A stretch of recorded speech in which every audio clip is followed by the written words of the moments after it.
Hey guys, this is Clint Bokelman with Adventures and Missions. I wanted to take just a few seconds with you today to talk to you about some thoughts that I've had on choices.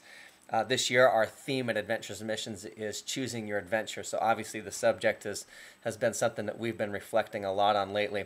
I remember one of the biggest choices I was faced with early on in ministry after coming home from a missions trip it made a huge impact on my students. I remember the Lord asking me to turn the ministry over to my students. And I just remember there being a pregnant pause, and in that pregnant pause, I could just sense the Lord asking me if I trusted Him with this thing.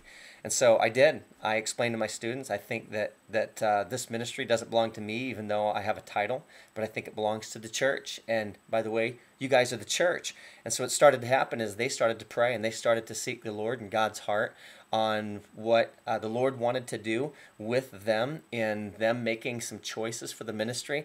And we had some kids that felt led to do a vacation Bible school in a trailer park that was just a few blocks down from the church. Some other kids really felt like the Lord was leading them to start a children's ministry that would take place on Tuesdays right after school. It just so happened we had an elementary school that was right across the street from the church, and kids started trickling in, and before we knew it, for the end of the year, we had 75 to 80 kids that were coming to this thing that was initiated, instigated by the Lord, and then the response was in obedience from the students in the student ministry, and they took it up and they were running with it.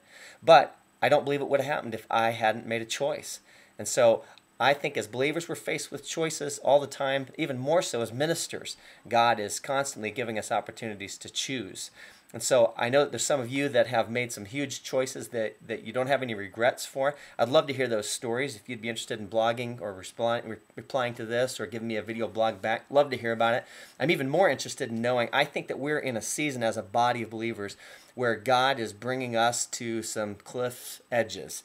And so if there's some of you that are standing, your toes are hanging over the side of a cliff where you need to make a choice, I'd love to hear about that too, so that we as a community, we can be praying and seeking the Lord on behalf of one another. Blessings. We'll talk to you soon.